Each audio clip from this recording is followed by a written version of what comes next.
Saudara-saudari, selamat berjumpa. Pada kesempatan ini saya ingin mengajak Anda merenungkan adorasi sebagai saat kita menyembah Tuhan Yesus yang berkata kepada kita, "Mari, ikutlah aku." Pada kesempatan ini saya ingin mengajak kita untuk mendalami kata-kata Tuhan kepada kita, "Mari, ikutlah aku." Kata-kata panggilan murid seperti juga dalam Injil Sinoptik. Ketika Yesus memanggil murid seperti pada Simon Petrus, Andreas, Yakobus, Yohanes anak-anak Zebedeus, Yesus berkata, "Mari, ikutlah aku." Dengan sebelumnya dia memandang calon murid itu.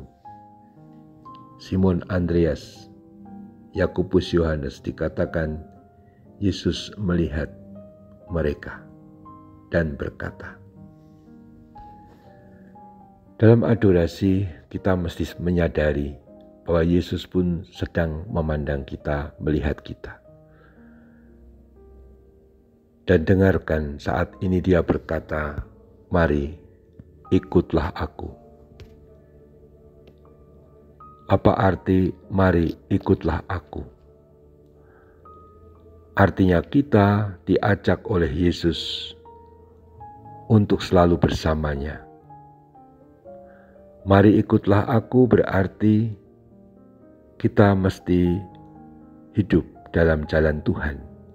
Bukan hanya itu, kata mengikuti juga memunculkan gagasan dinamika, kehidupan yang bergerak. Karena mengikuti itu adalah sesuatu yang berciri dinamis, terus bergerak.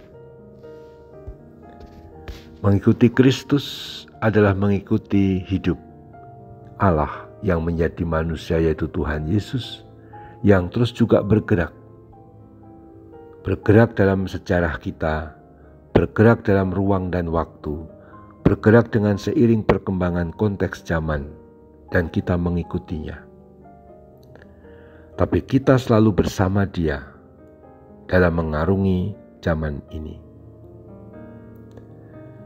Mengikuti Kristus pertama-tama tentu saja adalah ada bersama Dia. Dalam Injil Yohanes, tekanannya lebih pada tinggal dalam aku, tinggal dalam Kristus. Untuk menekankan kesatuan dengan Tuhan sebagai hal yang terpokok dalam hidup kemuridan kita.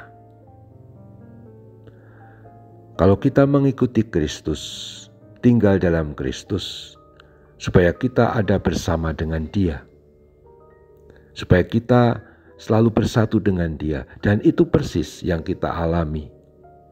Dengan Ekaristi kita bersatu dengan Kristus, dan dalam adorasi kita tinggal dalam Dia.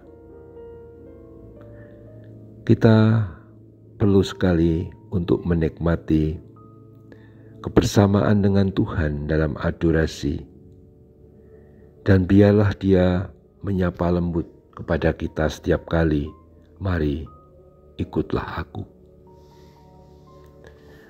Ajakan Tuhan, "Mari ikutlah aku" ini bisa macam-macam arahnya dan isinya. Bukan hanya mengikuti Yesus dalam perjalanan, bukan hanya mengikuti Yesus bahkan dalam nasibnya yang terakhir, naik ke Golgota untuk disalibkan, yaitu menderita sengsara, tapi juga terutama mengikuti Yesus yang juga dibangkitkan oleh Bapa dan naik ke surga atau dimuliakan. Jadi mengikuti Tuhan Yesus itu mengikuti seluruh hidup Yesus sendiri yang wafat dan bangkit untuk kita. Kita perlu sungguh-sungguh mengalami kegembiraan dan sukacita yang besar. Sebab kesatuan dengan Tuhan Yesus membawa kita kepada pengalaman untuk tidak terpisahkan dengan Dia, ada bersama Dia. Kita memang adorasi dalam waktu yang tertentu. Kita mesti menutup adorasi pada waktunya dan kita bekerja. Dan kita harus bekerja. Kita juga harus hidup dalam keluarga atau komunitas kita. Kita harus melakukan banyak tugas sesuai dengan tanggung jawab kita. Dan itu wajar dan memang harus kita lakukan sebagai bentuk perutusan kita.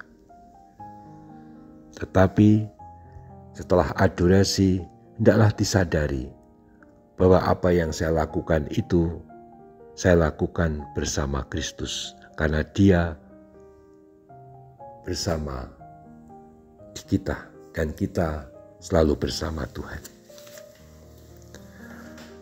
Maka marilah kita sungguh menikmati adorasi sebagai saat kebersamaan dengan Tuhan. Dan dengan cara itu, kita selalu tak terpisahkan dengannya dalam suka dan duka kehidupan ini. Pada masa pandemi yang masih terus ini, kita tetap punya pengharapan bahwa semuanya akan menjadi normal kembali. Sebab di dalam Tuhan tidak ada yang mustahil. Ketika kita bersamanya, kita sungguh-sungguh mengalami kesatuan dengannya, maka segala sesuatunya menjadi ringan dan tidak menjadi masalah lagi. Sebab kita telah mengalami kesatuan dengan Allah sendiri yang telah menjadi manusia, yang tinggal di antara kita dan telah menyatukan dirinya dengan kita melalui Ekaristi. Adorasi saat Tuhan memandang kita dengan lembut dan berkata, "Mari, ikutlah aku." Sapaan lembut yang terus-menerus mesti kita terus hidupi, kita syukuri dalam setiap langkah laku kita. Lanjutkan adorasi kita sebagai saat Tuhan mengajak kita untuk mengikuti Dia dan tinggal bersamanya. Terpujilah Tuhan kita Yesus Kristus untuk selama-lamanya. Amin.